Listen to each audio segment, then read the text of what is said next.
स्थिति बन रही है और उस विशेष स्थिति में मैं 2 मिनट 1 मिनट में आपको बताना चाहूंगा। सर वैसे आपको तो प्रश्न ही करना चाहिए। नहीं, प्रश्न ही करूंगा, प्रश्न से रिलेटेड है।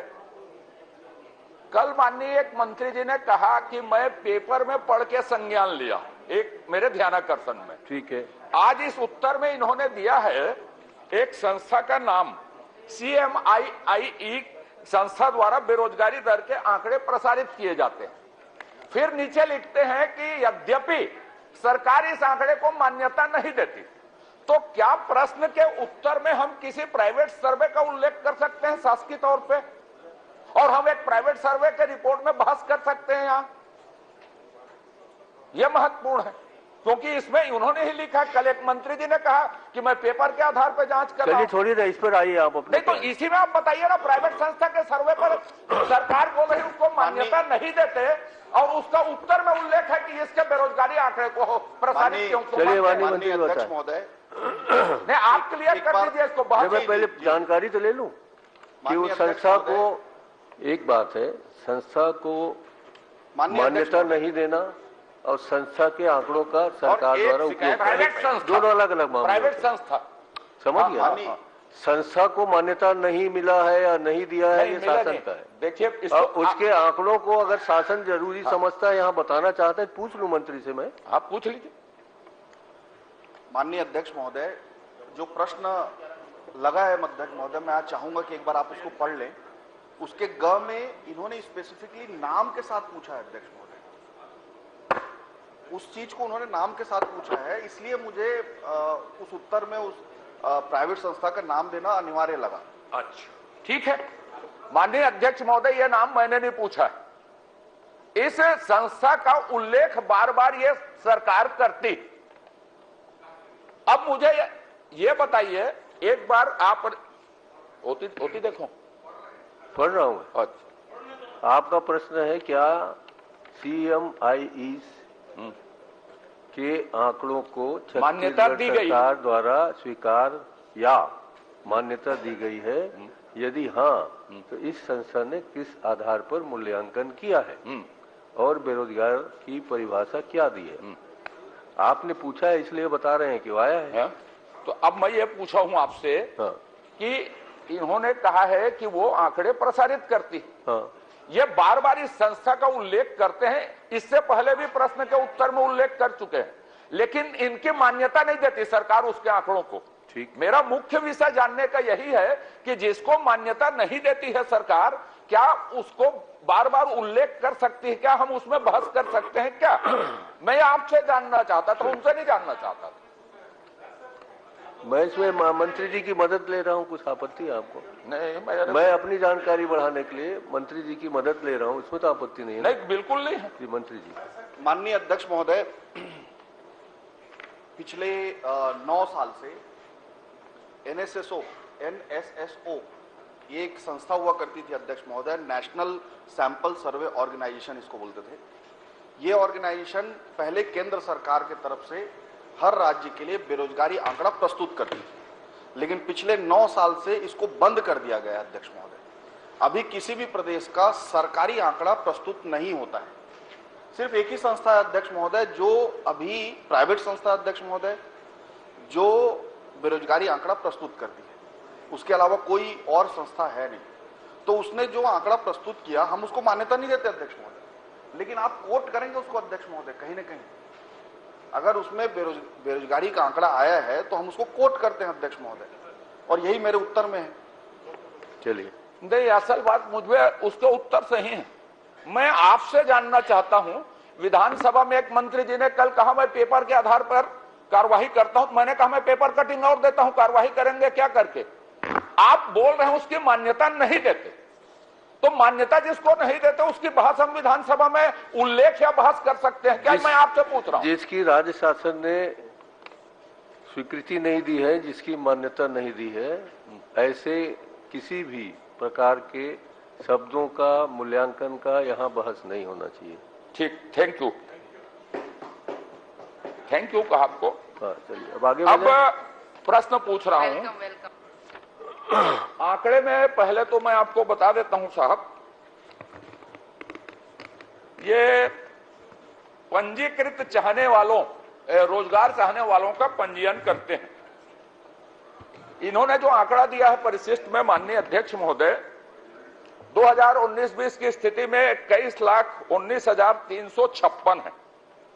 आज की स्थिति में 18,79,126 है जी। चूंकि ये बेरोजगारी का आंकड़ा, मैं इसको पहले पूछ लेता हूं, तो इन्होंने कुल 2,40,230 लोगों को दिया आज तक, क्योंकि अंतर यही बताता है।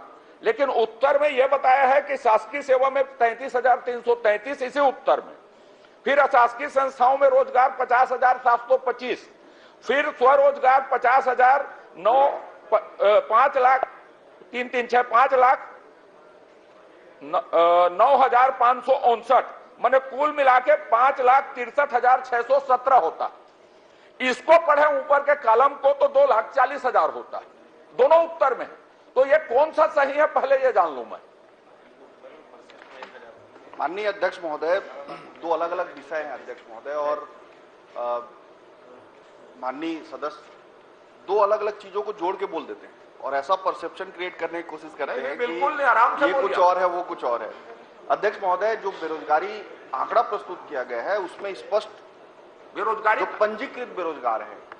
अच्छा, मुझे एक मिनट, ये जो पंजीकृत अपने यहाँ रोजगार, ये इनके समय 15 साल था, उनका भी जोड़ के बता रहे हैं। सीरियस मामला है भैया। अभी अपने समय पंजीयन कार्यालय में क्या बेरोजगारों की संख्या आपको नहीं मिलती? यहाँ जो पंजीयन के कार्यालय हैं, जिला स्तर पर भी हैं, उससे क्या बेरोजगारों की संख्या आपको नहीं मिलती? जी, उसी का है, पंजीकृत बेरोजगारों की संख्या को ही उल्लेख कर रहे हैं वो। हाँ, जो रोजगार कार्यालय में पंजीकृत बेरोजगार हैं, उन्हीं का बताया उन्होंने कि 18-19 में इतना था, 19-20 में इतना था, उसी को परिशिष्ट में हमने डाला है अध्यक्ष महोदय। ठीक है। ये 18-19, 19-20, 20-21, 21-22 और 22-23 की स्थिति उन्होंने भी अभी बताया, उसी के आधार पर हमने कहा है। लेकिन अध्यक्ष महोदय, जो रोजगार कार्यालय में जो पंजीकृत बेरोजगार है अध्यक्ष महोदय, उसका वैलिडेशन का कोई प्रक्रिया नहीं है, क्योंकि ना आधार कार्ड से उसको जोड़ा गया है, ना किसी तरह का उसमें वैलिडेशन है। किसी को कोई रोजगार कार्यालय में गया, उसने नामांकित किया, उसको 3 महीने बाद नौकरी मिल जाती है, उसका भी कोई तरीका नहीं है अध्यक्ष महोदय। हमने हमारे कलेक्टरों से अलग अलग जिलों से हमने डेटा मंगवाया, और जिन जिन लोगों ने खुद से कहा कि हमको स्वरोजगार हमें प्राप्त हुआ, और उन्होंने जो अपना फॉर्म भरा, उसी को हमने डेटा में बनाया, और वो डेटा जो आप अभी पढ़ रहे हैं वो वही डेटा है। इसको हमने पब्लिक भी किया अध्यक्ष महोदय, इस डेटा को हमने पब्लिक भी किया है, कलेक्टरों के माध्यम से वो आया है, और उस डेटा को हमने पब्लिक किया है। वही दो अलग अलग चीजें हैं जी। मान लो आप भी देख लीजिए, दोनों अलग अलग चीजें हैं। ठीक है, स्वीकार कर रहे हैं। उत्तर जो है सही नहीं है इसमें। ठीक अब है। दूसरी बात, इन्होंने रोजगार चाहने वालों का पंजीयन किया है, जिसकी संख्या, दोनों अलग अलग चीजें हैं, तो उत्तर सुनिए, सही कैसे आप नहीं पढ़ है? ले दीजिए ना, मैंने वो लाइन छोड़ दी। 18,78,126 है रोजगार चाहने वालों को। अभी बेरोजगारी भत्ता के लिए आयोजन किया है, तो बेरोजगारों की कौन है बेरोजगार? छत्तीसगढ़ में बेरोजगार की परिभाषा क्या है जिसको सरकार बेरोजगारी भत्ता देगी? ठीक है, अब बेरोजगार की परिभाषा बता दीजिए मुझे। मेरे ख्याल से बेरोजगार की परिभाषा शिक्षा, उच्च शिक्षा में नहीं आता होगा। नहीं, इन्हीं का है, उच्च शिक्षा में नहीं आता होगा। इसी प्रश्न में प्रश्न आपने किया जरूर है। तकनीकी शिक्षा, रोजगार सब इन्हीं का विषय है, माननीय मंत्री जी का। माननीय, ये बताइए, पंजीयन कार्यालय भी आपके अंदर है? हाँ जी, है। हाँ। अच्छा, तो उसको वेल इक्विप्ड करिए, उसमें सब चीज जांच एक पड़ताल हो महीने से जाए। पीछे पड़े मंत्री जी के हमारे। एक मिनट, मैं बढ़िया उत्तर दे रहा है। आपको भी नहीं, फायदा होगा। सीरियस मामला है। देखिए, ये पूरे प्रदेश, सुनिए ना, अरे दादा रे, प्लीज, पूरे प्रदेश के बेरोजगारों की संख्या, नौकरी, धन्यवाद। सबका ये सीरियस सवाल है। जी हाँ। आपका पंजीयन कार्यालय अगर इस लायक नहीं है तो उसको इस लायक बनाइए कि कितने पंजीकृत हैं, कितने को नौकरी मिल गया, कितने को नहीं मिला, क्योंकि अभी सवाल उठेगा जो उठा रहे हैं।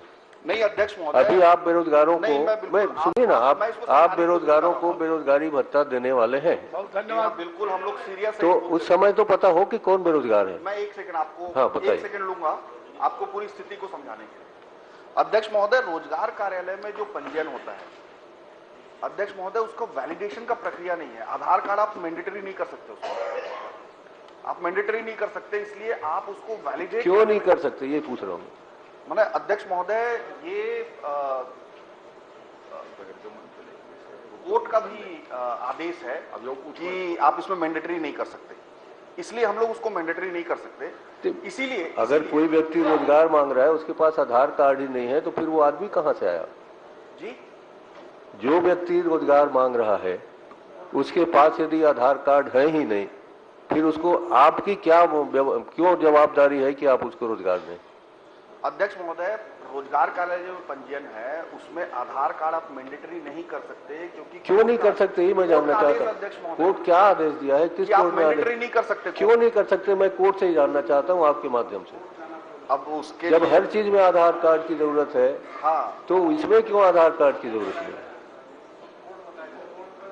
वो अध्यक्ष महोदय, वो उसका पूरा डिटेल पढ़ना पड़ेगा कि उन्होंने क्या क्या कहा है, लेकिन मुझे जो जानकारी है उसके हिसाब से नहीं, आप मुझे अलग से जानकारी देंगे मैं कि बिल्कुल रोजगार कार्यालय में जो रोजगार के पंजीयन होते हैं उसमें आधार कार्ड की आवश्यकता क्यों हाँ। नहीं है, कोर्ट ने क्या उसमें आपको छूट दी है? जी हाँ, बिल्कुल। माननीय अध्यक्ष महोदय, मैं आपको पहले धन्यवाद दे दूं, और मैं आपको एलिगेट नहीं कर रहा हूं, आराम से सुनिए। ये गंभीर प्रश्न है, मैं हल्के फुल्के प्रश्न नहीं, गंभीर प्रश्न है, इसलिए मैं आपको इसीलिए थैंक यू दिया। ये बात परिभाषित होनी चाहिए, सरकार को, विभाग को परिभाषित करना चाहिए, क्योंकि बजट भाषण में बेरोजगारी भत्ता का विषय आया है। मैंने इसीलिए कहा जी, तो आप निर्देश स्पष्ट दीजिए कि किसको बेरोजगार माने जाएंगे। धन्यवाद आपको। अब तीसरा प्रश्न, आखिरी नहीं, प्रश्न। एक सेकंड अध्यक्ष महोदय, मैं इसमें कुछ बात अपनी रखना चाहता हूँ। ये बहुत सीरियस मामला है, मैं बिल्कुल आपकी बात से सहमत हूँ। अध्यक्ष महोदय, जो रोजगार कार्यालय है, सुप्रीम कोर्ट के आदेश के कारण हम उसमें आधार कार्ड मैंडेटरी नहीं कर सकते, इसलिए हमारे पास वैलिडेशन का कोई प्रक्रिया नहीं है। इसलिए अध्यक्ष महोदय, हम लोगों को फॉर्म मंगाना पड़ेगा। हमने क्राइटेरिया अलग अलग डिफाइन किया अध्यक्ष महोदय, और उस क्राइटेरिया में जो आदमी फिट होगा हम उसको बेरोजगार मानेंगे। अगर आप चाहेंगे तो क्राइटेरिया पढ़ने के लिए बोलेंगे तो मैं पढ़ दूंगा। नहीं, पढ़ना नहीं, आप मुझे भी समझाइए और इनको भी नहीं समझ है तो इनको भी समझाइए। नहीं, मैं बिल्कुल आप अगर चाहेंगे तो हमने क्राइटेरिया उसमें डिफाइन किया है और हम आवेदन मंगवा रहे हैं।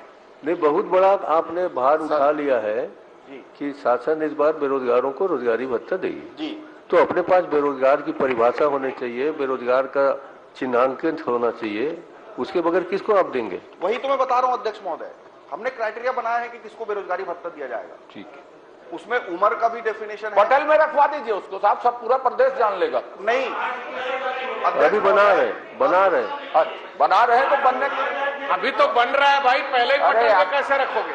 पहले ही पटल में मामला कैसे बोले हैं, रखोगे? थोड़ा ध्यान से सुन। माननीय अरे अरे सुनिए मैं ना, कुछ बोल ही नहीं रहा हूं यार, जबरदस्ती काहे कब कर रहे हो? Please please please. तो आप उमेश जी अच्छा जवाब दे रहे हो, मैं 2 मिनट पर बहुत अच्छा जवाब दे मैं रहे स्थिति हो, क्लियर कर इनकी रहा हूं। मदद की जरूरत नहीं है आपको। मैं स्थिति क्लियर कर देता हूं अध्यक्ष महोदय। उसमें 5 क्राइटेरिया है। उम्र का एक क्राइटेरिया है अध्यक्ष महोदय, एक आय का क्राइटेरिया है अध्यक्ष महोदय, एक ऐसा क्राइटेरिया है कि उस परिवार से किसी को सरकारी नौकरी ना हो अध्यक्ष महोदय। ये अलग अलग क्राइटेरिया हमने डिफाइन किया है। बढ़िया। एक सेकंड, मेरे को स्थिति को क्लियर करने दीजिए। ये सिर्फ आपके लिए नहीं है, पूरे सदन के लिए है, इसलिए मैं बोल रहा हूँ सिर्फ आपके लिए है, पूरे सदन के लिए। चलिए करिए।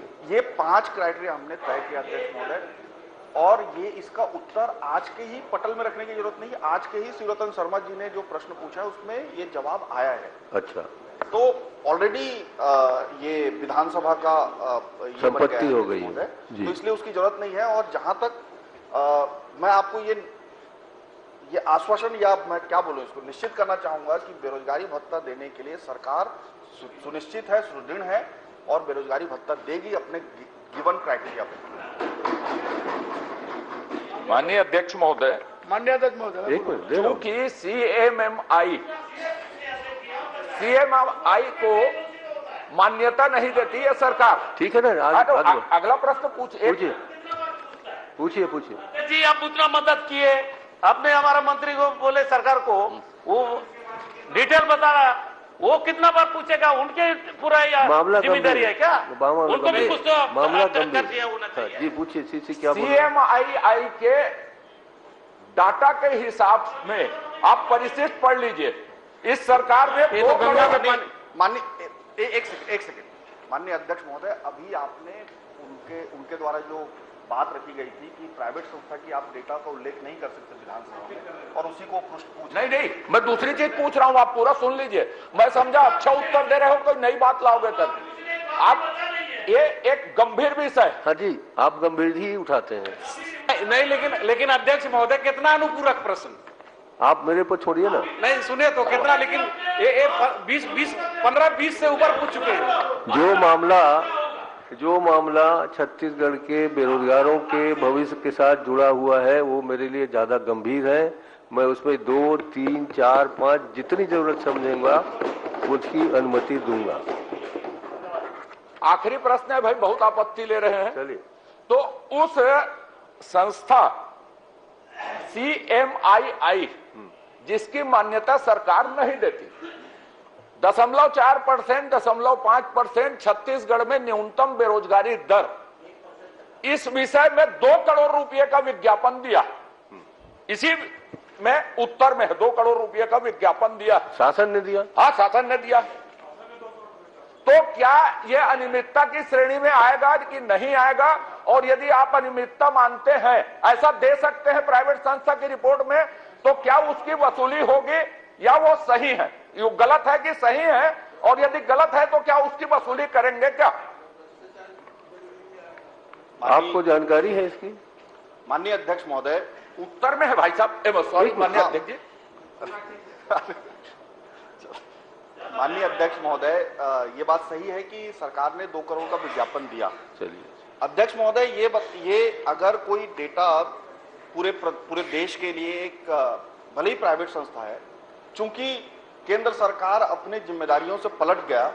केंद्र सरकार की जिम्मेदारी थी ये, माननीय अध्यक्ष महोदय, केंद्र सरकार नहीं, अभी मैंने इधर उधर प्रश्न नहीं किया। अब सही है गलत बोल लीजिए। नहीं अध्यक्ष बोल लीजिए, मंत्री जी का कुछ नहीं पूछेंगे, सुनना नहीं चाहेंगे, कोई बात है क्या? आप बैठिए।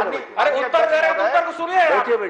आप 10-10, 20-20, 30-30% पूछ रहे हैं और उत्तर दे रहे, सुनना नहीं चाहते हैं। अरे आप बैठ जाओ भाई। माननीय अध्यक्ष महोदय, उत्तर पूरा सुनिएगा। मैं आपसे निवेदन करता हूं, मुझे 2 मिनट दीजिएगा पूरा। आपको दे रहा हूं। NSSO एक ऑर्गेनाइजेशन है अध्यक्ष महोदय, नेशनल सैंपल सर्वे ऑर्गेनाइजेशन।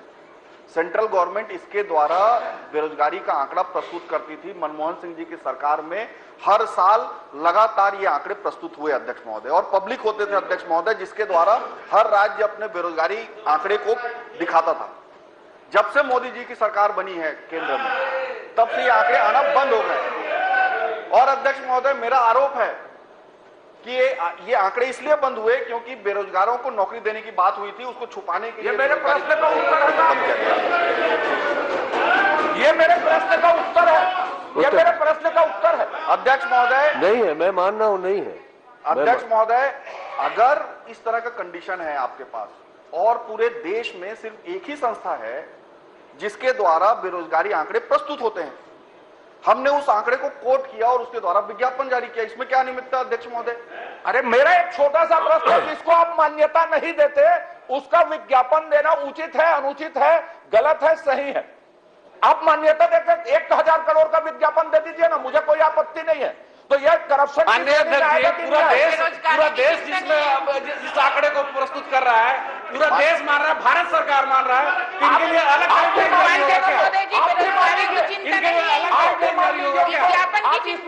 नहीं दे रहे। पूरा देश मान रहा है उस संस्था को, और उस माननीय अध्यक्ष महोदय फॉलो कर रहा है। मैंने उत्तर में आप भी मान लीजिए, आप भी मान्यता दे दो। अगर आप मान्यता दे दो ना, तो मान्यता देने से मान्यता दे दीजिए।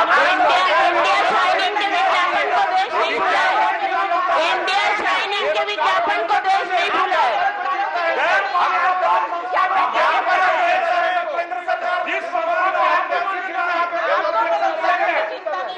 बेरोजगारों का चिंता तो नहीं है, चिंता है ये विज्ञापन।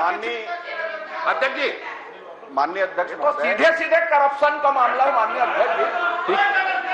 माननीय बिल्कुल है। आप पढ़ लीजिए उत्तर। प्लीज उत्तर को पढ़ लीजिए आप। ठीक।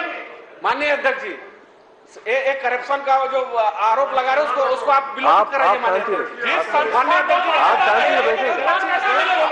आप किस बात बोल रहे हो? तो नहीं आप बैठे हर दिन केवल भ्रष्टाचार पे चर्चा किया जा रहा है, खत्म करते हैं हर दिन इन लोग को टारगेट दिया गया है भ्रष्टाचार बोलने के लिए। आप लोग बैठिए प्लीज। नेताजी से बात मान्यता दे दीजिए, बात दूसरी कर ली आप बैठे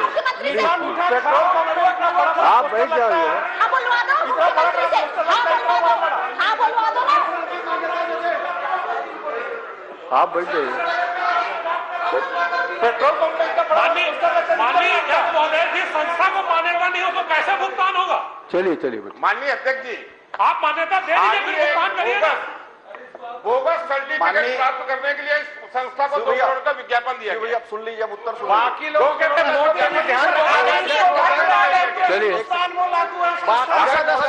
कोई भी अखबार उठा के देख लीजिए, हर पेज पे विज्ञापन है, हर पेज में क्वार्टर आप विज्ञापन है। आज लोग समझ क्यों नहीं रहे भाई? आप कर रहा था आपका आप अलग अलग जा रहे हैं। मंत्री माननीय जी अध्यक्ष जी, माननीय एक सेकंड आप ये एक चीज में क्लियर मैं मेरी बात सुन लीजिए, मेरी बात तो सुन लो। मेरी बाध्यता ये है, कान में लगाओ, कि मैं आपको बाध्य नहीं कर सकता कि आप क्या उत्तर देंगे। समझ गए? आपको जो विभाग ने जानकारी दी है वो उत्तर दीजिए। मैं किसी भी मंत्री को बाध्य नहीं कर सकता कि आपके सवालों को आपकी अपेक्षा अनुसार ही उत्तर दें। प्लीज आप कहिए। माननीय अध्यक्ष महोदय, एक मैं सबके लिए क्लियर करने के लिए बात कर दूं, ये विज्ञापन उस संस्था को नहीं गया अध्यक्ष महोदय। उस संस्था ने जो कोट किया, उस कोटेशन को हमने पेपरों के माध्यम से विज्ञापित किया अध्यक्ष महोदय। ये कोई उस संस्था को विज्ञापन नहीं गया है। ये मैं इस बात को क्लियर करना चाहता हूं अध्यक्ष महोदय। संस्था को मान्यता नहीं है, उस संस्था ने अगर कोई कोर्ट किया उसको लेकर विज्ञापन दे रहे हो तो आप क्या सिद्ध करना चाहते हो? प्रेस क्रमांक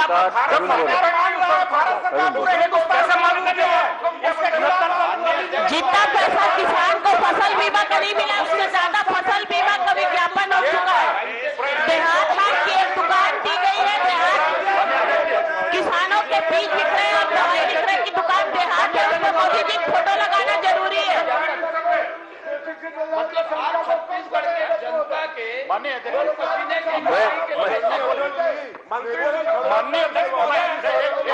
चलिए एक मिनट, आप लोग 6 लोग उठेंगे, एक मिनट, 6 लोग उठेंगे तो मैं किसकी जवाब सुनूंगा? मैं माननीय एक मिनट, यहाँ माननीय नेताजी बैठे हुए हैं, मैं उनसे निवेदन करता हूँ कि इसका जवाब आप क्या देना चाहते हैं दीजिए। माननीय अध्यक्ष महोदय, जो बात माननीय उमेश पटेल जी ने कही कि भारत सरकार लगातार